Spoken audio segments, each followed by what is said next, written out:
Hey guys, बहुत बहुत स्वागत है आप सभी का एक और नए वीडियो में। और आप जानते हैं कि Bihar BEd common entrance test का एग्जाम कल सक्सेसफुली यानी 8 अप्रैल को यानी कल आपका एग्जाम एंट्रेंस एग्जाम सही तरीके से कंप्लीट हो गया। इसके बाद आपके मन में सवाल उठता है इसके एक्सपेक्टेड कट ऑफ्स को लेकर के, साथ में आपके मन में सवाल उठता है कि आखिर इसका फाइनल आंसर कब आएगा। मतलब आंसर की तो अपलोड कर दिया गया है और आप अपने आंसर की के अकॉर्डिंग आपने मिला भी लिया होगा और आप अपने हिसाब किताब को लगा भी लिए होंगे कि आखिर आपका एग्जैक्टली कितने मार्क्स आते हैं। बट इंतज़ार आपको रहता है आपके फाइनल रिजल्ट का, यानी जिस रिजल्ट में आपको मिलता है मार्क्स, यानी जिसमें आप देखते हैं कि आपका एग्जैक्टली कितना रिजल्ट आया है। ये अनाउंस करती है, यानी आपके कितने मार्क्स आए हैं इसे ऑफिशियली अनाउंस करती है एडमिशन कमेटी मेंबर के द्वारा से ये अनाउंस किया जाता है आपके रिजल्ट के फॉर्म में कि आपका रिजल्ट में कितने मार्क्स आए हैं। तो ये तो अपनी बात हो गई रिजल्ट को लेकर के कि आखिर रिजल्ट कब आएगा, ये भी मैं आपको एक्सपेक्टेड डेट बताऊंगा। कारण है कि इसको लेकर के हिंदुस्तान के पेपर में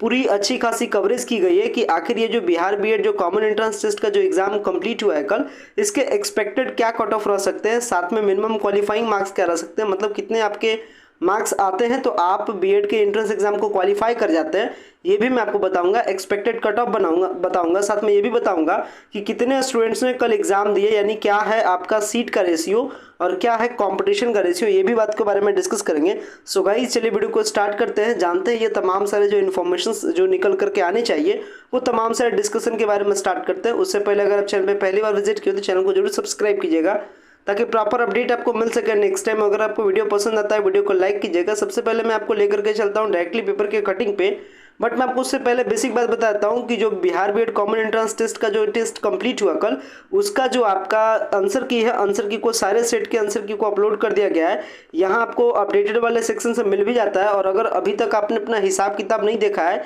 कि एग्जैक्टली आपका कितना मार्क्स आया है एंट्रेंस के एग्जाम में, यानी जो एक्सपेक्टेड जो आपने वहाँ पे जो आपके जो डुप्लीकेट कॉपी था या कह सकते जो ब्लैक कॉपी था आपके ओएमआर सीट का, जिसके अकॉर्डिंग आपने मिलाया होगा कि आपके कितने मार्क्स बनते हैं, और अगर आपने अभी तक नहीं मिलाया तो आप मिला सकते हैं। इसका जो आंसर की का जो आपका पीडीएफ है वो आपको मिल जाएगा हमारे वीडियो के डिस्क्रिप्शन बॉक्स में, इसका लिंक रहेगा, आप वहां से इस पीडीएफ को डाउनलोड कीजिए और आप जिस सेट के क्वेश्चंस आपके पास थे उस सेट का आप मिला लीजिए कि आपके कितने मार्क्स बनते हैं। चलते हैं पेपर की ओर। सो देख सकते हैं मेरे पास हिंदुस्तान का पेपर है और इस पेपर के अकॉर्डिंग क्या बातें बताई गई है Bihar BEd common entrance test के एग्जाम को लेकर के। इसमें बताया जा रहा है कि 87,402 महिला एवं 74,557 पुरुष अभ्यर्थी परीक्षा में सम्मिलित हुए। और अगर ऑल ओवर बात की जाए तो सीईटी बीएड की प्रवेश परीक्षा में शामिल हुए 90% छात्र, यानी 90% अभ्यर्थियों ने शामिल हुए, यानी 90% अभ्यर्थी हैं। कहने का मतलब 10% अब्सेंट हुए, यानी जो 100% जो अप्लाई हुआ इसमें से 10% जो अभ्यर्थी है वो अब्सेंट रहे, यानी 90% अभ्यर्थी इन्होंने एंट्रेंस एग्जाम में पार्टिसिपेट किया। तो आप कैलकुलेशंस को आप देख लीजिएगा, यानी कहने का मतलब लगभग तकरीबन 1,62,000 अभ्यर्थी कल के एंट्रेंस एग्जाम में पार्टिसिपेट किए और 1,62,000 अभ्यर्थियों का अब रिजल्ट आना है। और अब इसके साथ उनका एक्सपेक्टेड कट ऑफ आएगा, मिनिमम क्वालिफाइंग मार्क्स आएगा, ये सारे जो अपियरिंग जो कंडीशंस हैं वो कंडीशंस आएंगे। बट ऑल ओवर आप कह सकते हैं कि जो आपका कंपटीशन का रेट है वो थोड़ा सा स्ट्राइक रेट ज़्यादा है सीट के कंपैरिजन में। जो कैंडिडेट ने अप्लाई किया या कह सकते हैं जो कैंडिडेट ने जो अभ्यर्थी कल एग्जाम में पार्टिसिपेट किए, पार्टिसिपेशंस की संख्या ज़्यादा रही। तो इससे आप अंदाज़ा लगा सकते हैं, इससे आप अनुमान लगा सकते हैं कि आखिर जो आपका एक्सपेक्टेड कट ऑफ होगा वो भी थोड़ा सा टाइट या कह सकते हैं वो भी थोड़ी सी हाई बनने की उम्मीद है। हालांकि कितने बनने की उम्मीद है वो मैं आपको बताऊंगा आगे। फिलहाल मैं बात करते हैं क्या कुछ इन्फॉर्मेशन बताई गई है। तो इसमें कुछ बेसिक इन्फॉर्मेशन बताया गया है कि 2 वर्षीय बीएड संयुक्त एवं जो शिक्षा शास्त्री में नामांकन के लिए संयुक्त बीएड प्रवेश परीक्षा जो शनिवार को और राज्य भर के 301 परीक्षा केंद्रों पर संपन्न हो गया शांतिपूर्ण तरीके से। और यह परीक्षा सुबह के 11 बजे से लेकर के दोपहर 1 बजे तक चली, जिसमें 90% यानी 90% अभ्यर्थी शामिल हुए। आपको बता दें कि सीईटी बीएड 2 वर्षीय कोर्स में नामांकन के लिए 1,84,233 अभ्यर्थियों ने आवेदन किया था, जिसमें से 96,698 महिला थे एवं 87,535 पुरुष थे। इसमें से कितने जो अभ्यर्थी इस पार्टिसिपेट किए तो आपको बता दें कि कुल मिलाकर के जो अप्लाई हुआ था वो हुआ था 1,84,233 अभ्यर्थी और तकरीबन 1,62,000 अभ्यर्थियों ने एग्जाम में पार्टिसिपेट किया, यानी एग्जाम में भाग लिया। यानी कहने का मतलब तकरीबन आपके 20,000 कॉम्पिटिशन आपके ऐसे ही खत्म हो जाते हैं। कारण है कि वो प्रेजेंट एग्जाम में नहीं हुए, वो एग्जाम में अब्सेंट हुए, तो कह सकते हैं कि लगभग 20,000 के आसपास आपके कॉम्पिटिशन में ऐसे ही छट जाते हैं, यानी कॉम्पिटिशन से पीछे हो जाते हैं। इससे थोड़ी सी आपके लिए राहत की बात है, बट ज़्यादा राहत की बात आपके लिए नहीं है। अब मैं बात करता हूँ, डायरेक्टली चलता हूँ अपने एक्सपेक्टेड कट ऑफ की ओर। जो इन्फॉर्मेशन से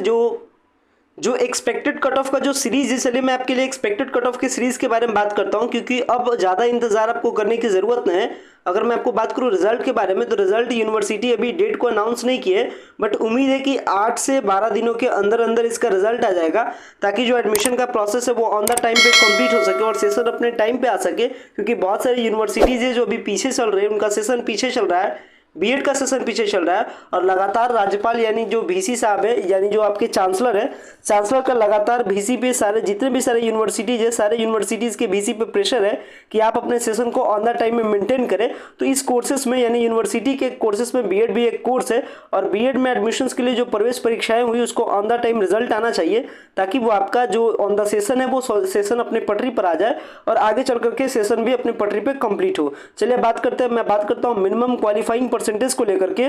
मैं अगर आपको एक्सपेक्टेड अगर मैं कट ऑफ का सीरीज बताऊं, मतलब मिनिमम आपके पास कितने मार्क्स आने चाहिए या मिनिमम आपके पास कितना क्वालिफाइंग परसेंटेज होना चाहिए, ताकि इस बीएड एंट्रेंस एग्जाम में आप क्वालिफाइड करा, यानी क्वालिफाइंग मार्क्स कितना है, क्वालिफाइंग परसेंटेज कितना है। अगर मैं आपको एक्सपेक्टेड बताऊं, तो एक्सपेक्टेड में ध्यान रखिएगा कि अनरिजर्व कैटेगरी के लिए लगभग 35 से 38% के आसपास में, क्योंकि कंपटीशन थोड़ा सा स्ट्रिक्टनेस के साथ है, कंपटीशन थोड़ा सा हाई रहा। आप सीट के रेशियो और जो कैंडिडेट ने अप्लाई किया, या कह सकते हैं जो कैंडिडेट ने एंट्रेंस का एग्जाम दिया, आप उस रेशियो को मिलाइएगा तो आपको भी ये अंदाजा लग जाएगा जो एक्सपेक्टेड जो कंडीशंस बन रहे हैं उसके अकॉर्डिंग मैं आपको बता रहा हूँ कि जो अनरिजर्व जो कैटेगरीज है, या कह सकते हैं जो जनरल कैटेगरीज है, उसमें आपको मिनिमम क्वालिफाइंग अगर परसेंटेज के बारे में बात करूँ तो वो आपका तकरीबन 38% तक जा सकता है। यानी कहने का मतलब 42 से लेकर के 45 मार्क्स के आसपास में अगर आपका मार्क्स आता है तो आप डिक्लेयर हो जाइए, आप अपने आप को सेटिस्फाई कर दीजिए कि आप इस टेस्ट को तो क्वालिफाई कर गए। वहीं अगर मैं आगे बात करूंगा कि आपको गवर्नमेंट कॉलेज के लिए कितने मार्क्स आने चाहिए ताकि आपको गवर्नमेंट कॉलेज मिल जाए, वो डिस्कशन को आगे हम लोग बढ़ाएंगे। फिलहाल मैं बात करते हैं एससी एसटी कैटेगरीज के बारे में बात करूं तो एससी एसटी कैटेगरीज में तकरीबन आपको 30 से लेकर के आपके 33% या 30 से लेकर के 32% के आसपास में आपको ध्यान रखना है। अगर आपके 30 से 32% अगर आपके आ जाते हैं मार्क्स एससी एसटी कैटेगरी से अगर आप बिलोंग करते हैं, तो समझ लीजिए कि आप क्या कर लिए, टेस्ट को क्वालिफाई कर लिए। यानी अगर मैं नंबर के बारे में बात करूं तो तकरीबन जो नंबर्स होते हैं वो आपके 36 से लेकर के 38.5 नंबर तक, यानी 36 से लेकर के 38.5 तक अगर आपके नंबर आ जाते हैं और आप एससी एसटी कैटेगरी से, तो आप अपने आप को डिक्लेयर कर दीजिए कि आपने एंट्रेंस एग्जाम को क्वालिफाई कर गया। वहीं अगर मैं बात करूं बीसी, ईबीसी, डब्ल्यूबीसी और दिव्यांग कैटेगरीज के लिए, तो इनका जो परसेंटेज का रेंज आता है वो तकरीबन आपका 33 से 35% से जाने की उम्मीद है इस बार। यानी अगर मैं नंबर के बेसिस पे बात करूं तो तकरीबन अगर आपके 36 से लेकर के अगर आपके 40 के आसपास में अगर आपके नंबर आ जाते हैं, तो आप अपने आप को भी डिक्लेयर कर दीजिए कि आप भी क्वालिफाई कर गए इस एंट्रेंस एग्जाम को। वहीं अगर मैं बात करूं कि आखिर गवर्नमेंट कॉलेज का कितना कट ऑफ जा सकता है जनरल कैटेगरीज के लिए या अनरिजर्व कैटेगरीज के लिए या फिर रिजर्व कैटेगरीज में एससी एसटी या फिर अपने ओबीसी, ये जितने सारे कैटेगरीज हैं, आखिर ये सारे कैटेगरीज में गवर्नमेंट कॉलेज पाने के लिए कितना परसेंटेज होना चाहिए। कारण है कि जितने अभ्यर्थी एग्जाम में कल पार्टिसिपेट हुए और जो सीट का रेशियो है उसके अकॉर्डिंग से ये बातें मैं आपको बता रहा हूँ। जो सिचुएशंस जो क्रिएट हो रही है, जो पेपर का अपडेट है, जो तमाम सारे जो मैंने पेपर का स्टडी किया और जो तमाम सारे जो प्रीवियस ईयर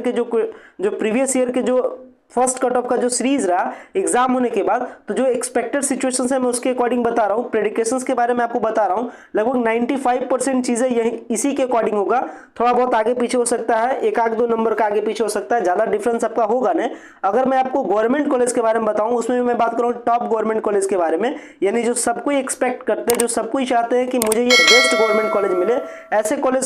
गवर्नमेंट कॉलेज के लिए अगर मैं बात करूँ, अगर जनरल कैटेगरीज के लिए या कह सकते हैं अनरिजर्व कैटेगरीज के लिए कि एक्सपेक्टेड कट ऑफ कितने जाने की उम्मीद है, तो अगर मैं नंबर में बात करूं तो तकरीबन 82 मार्क्स के आसपास अगर आपका आता है तो आप डिक्लेयर हो जाइए, आपको टॉप से टॉप गवर्नमेंट कॉलेज आपको इजीली वे में फर्स्ट मेरिट लिस्ट में आपको मिल जाएगा। ये मैंने आपको बताया अनरिजर्व कैटेगरीज के लिए। वहीं अगर मैं बात करूं, अगर रिजर्व कैटेगरीज में ओबीसी, ईबीसी या डब्ल्यूबीसी या दिव्यांग कैटेगरीज के बारे में बात करूं तो तकरीबन आपके 74 से लेकर के अगर 78 मार्क्स के आसपास में आपका आता है, यानी 120 में से अगर आपको 74 टू 78 के आसपास अगर आपका मार्क्स आ रहा है तो आप अपने आप को क्वालिफाई कर दिए कि टॉप से टॉप गवर्नमेंट कॉलेज आपको मिल जाएगा, क्योंकि आपके साथ रिजर्वेशन का बेनिफिट है। और अगर आपके पास इतने मार्क्स आ जाते हैं तो आप अपने आप को डिक्लेयर कर दीजिए कि आपका टॉप से टॉप कॉलेज में इजीली वे में आपका एडमिशन कंप्लीट हो जाएगा। वही अगर मैं बात करूँ SC/ST कैटेगरीज के बारे में कि SC/ST कैटेगरीज को कितना लाना चाहिए इस एंट्रेंस एग्जाम में ताकि आपका टॉप से टॉप गवर्नमेंट कॉलेज मिल जाए, तो उनके लिए आपको ध्यान रखना है अगर आपको 71 से लेकर के 73 के आसपास में